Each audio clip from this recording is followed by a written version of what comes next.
Again, it's a real pleasure for me to be here today representing the Department of Historic Resources. I've already shared a bit with you about the Highway Marker Program, the program that's brought us all together today.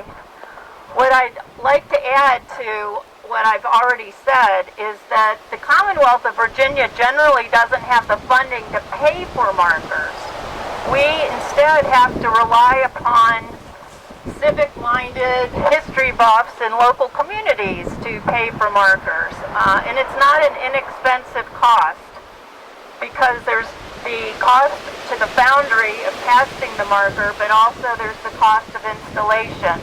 And I want to thank Preservation Bath for being the sponsor for all three of these markers today. So thank you very much, Preservation Bath, for doing that. Bath County may be a small county with a small population, but I also just want to say I think it's wonderful that you have an advocacy organization like Preservation Bath, and that you also have such an active and impressive Bath County Historical Society. Both are really wonderful organizations that my department enjoys partnering with and looks forward to working with in the future. I mentioned the National Register of Historic Places and the Virginia Landmarks Register as one of the programs that my agency administers. There are now 25 listings on those registers throughout the state, throughout the county. And there's one program that I'd also like to draw your attention to, and it's one that Phil reminded me of, and that's our cost share program. Every year we set aside a little bit of our general fund appropriation from the General Assembly to partner with local governments to undertake preservation projects of priority to the local community. And Bath County partnered with us, and we worked with Preservation Bath to fund some survey here in the county. And you'll hear from the person who did that work in just a moment. We were able to fund the inventory of the historic buildings. We were able to fund the register nomination for the historic district. So that is one program that's been brought to bear here in Bath County and has yielded a lot of really good results, because that inventory, which is now available online, and that research that's been done for the historic district really is a jumping off point for all sorts of other things, such as heritage tourism and education. And, you know, that is your foundation. It gives you all of the data you need to celebrate your rich history. So we look forward to Bath County and Preservation Bath putting forward future cost share grant applications. And there are many other places here in the county worthy of attention, and I'll just let you in on a secret. I would love to see Bokova become a historic district, so if anybody wants to put in a grant application for that, please do. So the marker we're about to unveil here celebrates the history of Warm Springs, and we know that indigenous people have been coming to Warm Springs for hundreds, if not thousands of years because of those warm springs we just left. It's also a very important part of the county because it's the seat of government. So there's a rich, multifaceted history here. And the person who did the research and wrote up the historic district nomination is Deb McClean. And Deb came over here all the way from Richmond many, many times to do all of this work and this research. And I can't think of any preservation consultant who would have been a better fit for this job. And not surprisingly, like me, she fell in love with Bath County. And I knew that was going to happen.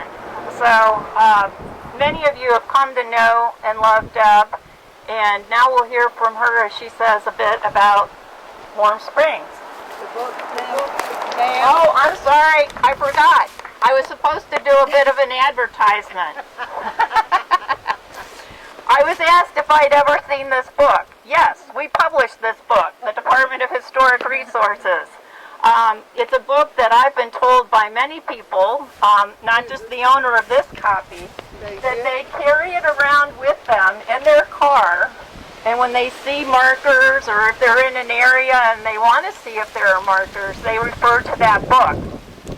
Many people have asked us, when are you going to publish another edition? The reality is that with over 2,800 markers, it would now have to be more than one volume. And we just don't know how best to do that if not digitally. We're probably going to do something digitally, but that is a much-loved out-of-print book. Oh, well, I'm glad to hear that. Thank you. And now here's Deb McClain. Thank you all for being here today, and thank you for having me. It's a great honor to be here with you, and I will echo what Julie said. Working on this project was just a dream for me. I'm actually from Botetourt County. I'm a native of Botetourt County, and my family is there. So growing up, we used to come to Bath County, and it's always been sort of a magical place for me.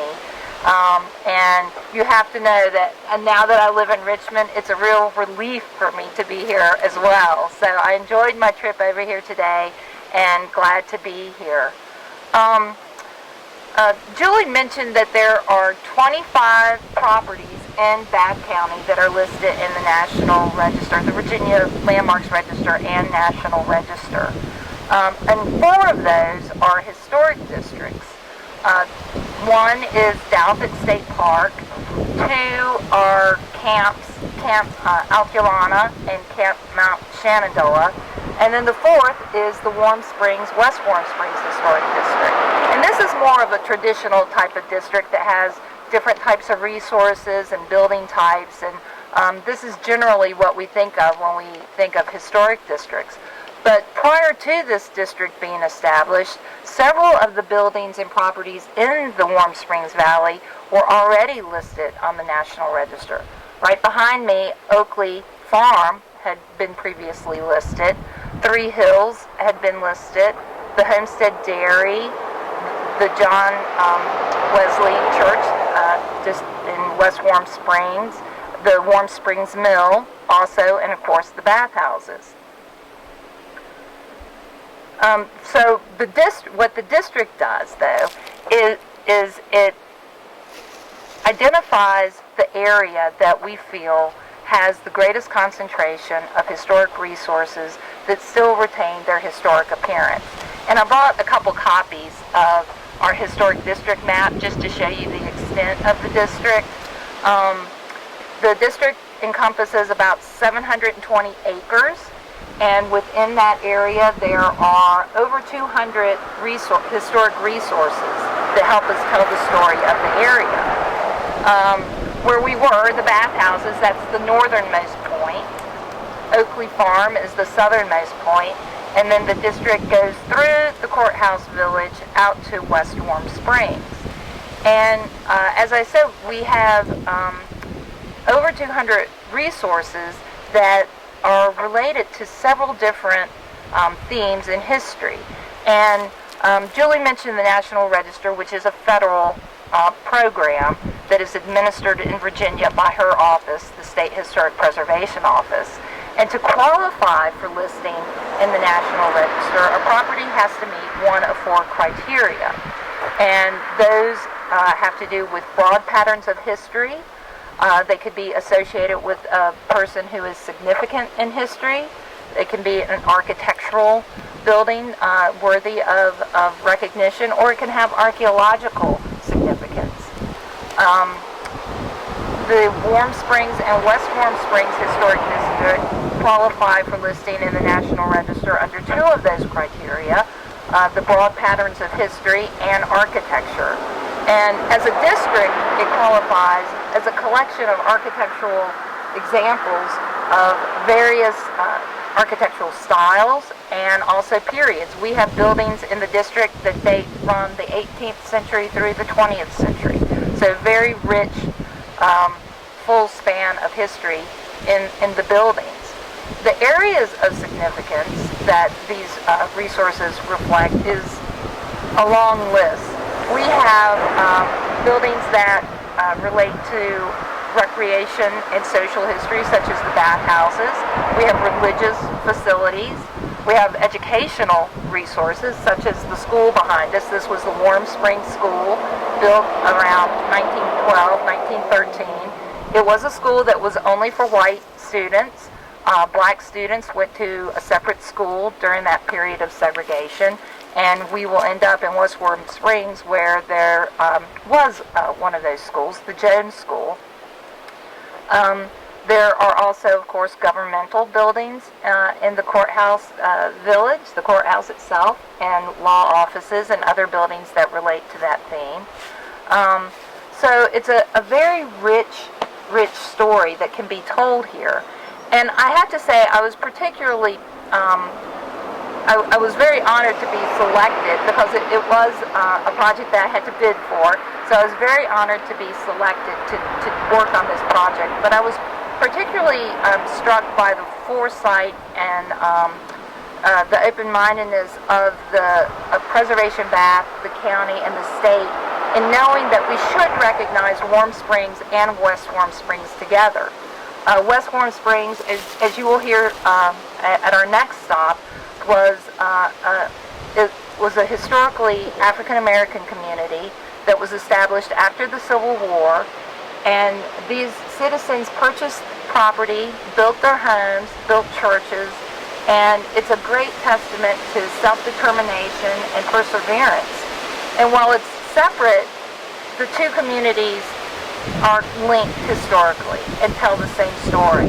And so by being recognized together, we're able to tell a much fuller picture, a much fuller story of what happened in Warm Springs. So this historic district qualifies because of the quantity, qualifies for the National Register because of the quantity and the quality of the architectural resources here. And it's significant because those resources are importantly associated with many of the broad patterns that tell our history. And I feel that Warm Springs tells the story of Warm Springs, but also of Bath County and the state of Virginia, and as Julie said, really of America itself. This is an area that tells us the story from prehistoric times through early settlement all the way through the 20th century, and what we're doing here today also is historic. So I thank you all for being here, and I thank you for including me.